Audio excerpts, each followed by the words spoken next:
Bom, antes da gente partir para a parte do debate, eu vou explicar de uma maneira um pouco mais didática sobre tudo que compõe ali a seção do direito à sustentabilidade e ao meio ambiente. Todos os artigos que compõem ali a seção do direito à sustentabilidade. Beleza. Começando, né, com o artigo 34, que é o primeiro artigo da seção, ele deixa bem claro que todos os jovens eles têm o direito de viver em um ambiente ecologicamente equilibrado.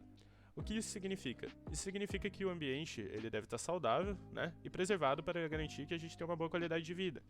Mas além de ter esses direitos, os jovens também têm o dever de proteger e preservar, logicamente, o meio ambiente.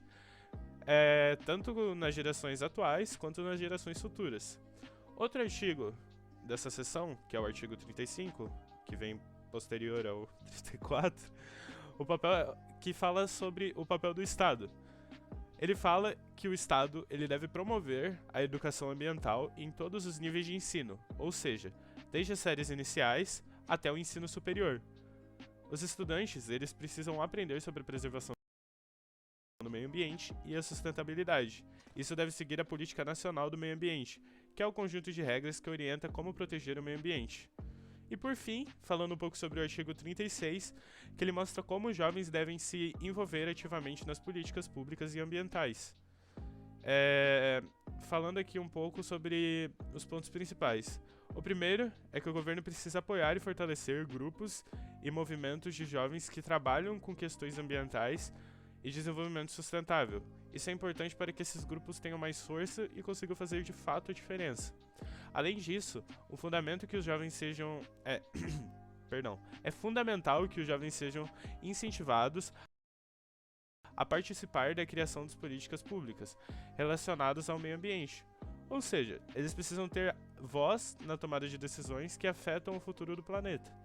Outro ponto é a criação de programas de educação ambiental, voltadas especialmente para os jovens, para que eles entendam melhor como podem agir em prol do meio ambiente. E por último, o Estado ele deve incentivar a participação dos jovens em projetos de trabalho e renda que promovam o desenvolvimento sustentável, seja nas áreas urbanas ou rurais. Agora, antes de terminar, tem um detalhe importante no parágrafo único desse artigo, que é quando fala do trabalho para os jovens.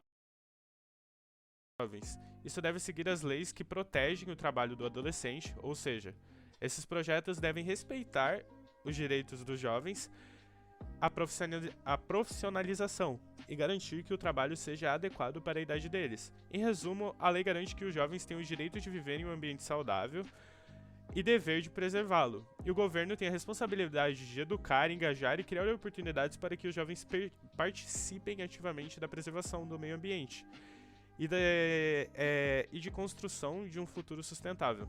E é basicamente isso. Agora a gente vai partir para a parte de entrevista e para a parte de debate, né? Basicamente é isso, a parte de entrevista. Muito obrigado. É isso. Quais são os deveres dos jovens com relação à preservação do meio ambiente para as presentes e futuras gerações, na sua opinião? Os deveres, no caso, seriam obrigar pela manutenção do meio ambiente equilibrado, no caso, ele exatamente garantir que as leis que têm sobre a preservação do meio ambiente sejam aplicadas de forma eficiente. Certo. E em relação a isso, como você acha que deveria ser o estímulo à participação dos jovens nas políticas públicas ambientais, que assim poderia contribuir com o desenvolvimento sustentável tanto em áreas urbanas quanto rurais?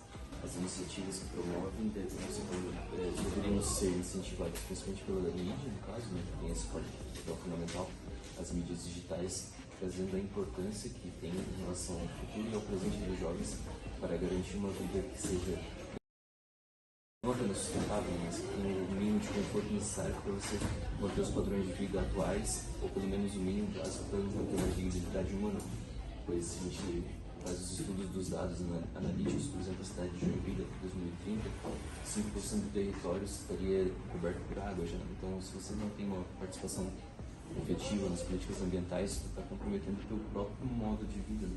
Então, acho que essa divulgação de dados e de informação é importante Pra gente não apenas pensar só no meio ambiente, mas como a gente envolve o meio ambiente, a gente pensa na gente mesmo. Muito bem colocado, eu acredito que os jovens participarem disso é uma parte muito importante da cidade. Sim. Obrigado pela sua opinião. Obrigado. Bom, a primeira pergunta seria de que forma o poder público deve considerar a participação dos jovens na elaboração, execução e avaliação de políticas públicas que envolvem a sustentabilidade. Eu acho que eles devem inseri-los ao máximo, né? Inclusive, acho que as escolas têm um papel fundamental nisso, de propor reflexão, propor debate e medidas efetivas, né? Incentivar o jovem. Isso, a grande questão é o quanto o jovem está preocupado com isso, né? Sim. Esse é um fato. Porque, por exemplo, boa parte das coisas que nós usamos e geram a nossa tecnologia afetam esse meio ambiente, né? Então, quem é que está disposto a abrir mão de algumas dessas coisas para que você tenha um meio ambiente saudável, sustentável e que traga o mínimo de impacto possível? Os próprios celulares que a gente está usando agora para gravar e para fazer, você tem Gera um baita impacto, né? um impacto gigantesco. Ou mesmo, basta ver como os povos que tentam fazer isso, a gente trabalhou, os povos indígenas que tentam, desde que existem um processo de sustentabilidade, de reciclar, como eles são tratados e as próprias terras que eles vivem são destruídas, são atacadas em nome do consumo, do consumo e do consumo. A segunda pergunta seria qual a importância de fortalecer organizações, movimentos e redes de juventude que atuam em questões ambientais, conforme o inciso do artigo 36. É que eu acho que quando você tem grupos fazendo isso, você sente impactos maiores, né? Por dois motivos, né? Primeiro que é o alcance disso, então vamos pegar um exemplo simples. Galera que se junta para ir numa praia. Isso não torna só uma atitude sua, né? Você torna isso algo social e nós sabemos que a gente sempre prefere fazer as coisas socialmente nesse sentido. Porque propaga, né? Isso. As pessoas se solidarizam. Não só propaga, mas no sentido de você se mobiliza para fazer. Pega o exemplo da praia. Imagine que você, vou levantar hoje e limpar a praia aqui de manhã. Você não vai fazer isso, ou raras pessoas fazem. Sim.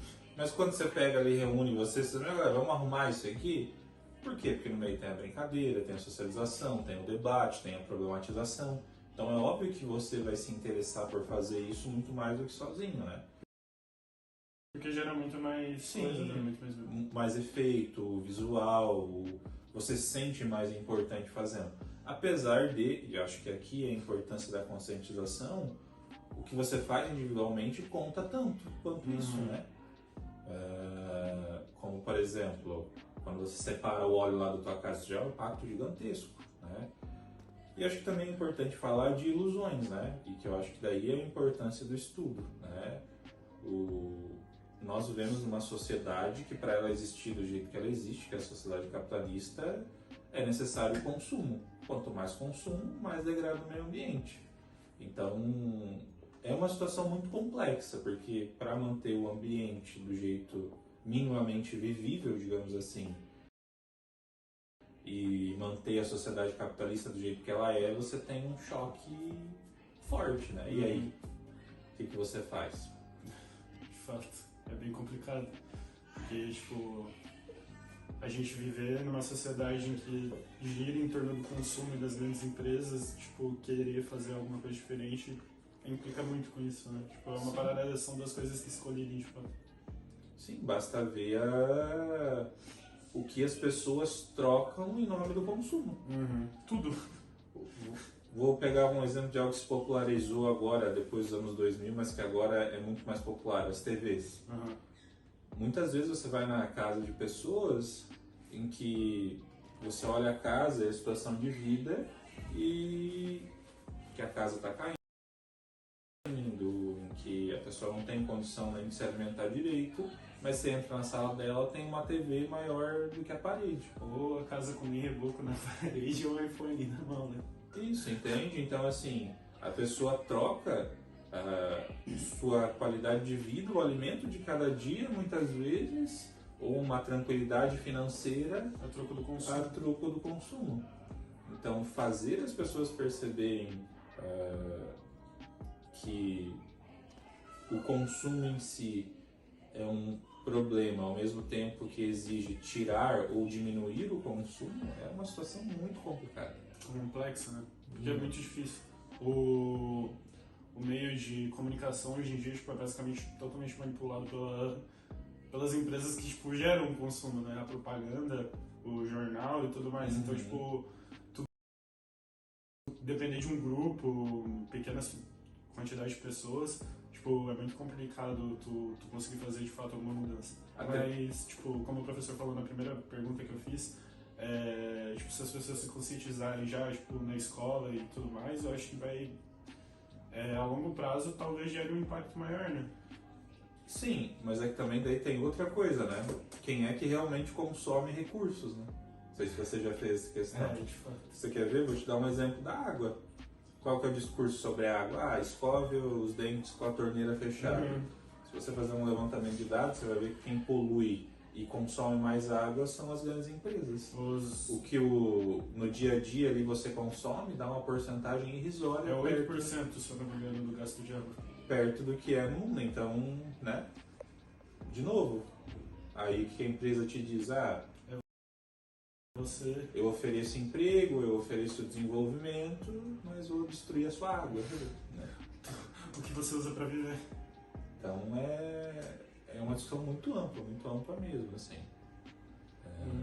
E claro, fora as pessoas que negam esses próprios impactos sociais, né? Tem uma galera que nega, fala, não tem nada, o mundo tá ótimo. Não tem isso, não tem consumo desenfreado, não tem nada disso. Não tem recurso infinito. Sim. Então é bem problemático mesmo, assim. Acho que dava pra gente ficar aqui horas falando sobre isso. Talvez a gente já tenha até ficado no caso. Mas é isso, professor. Muito obrigado. Valeu. Imagina.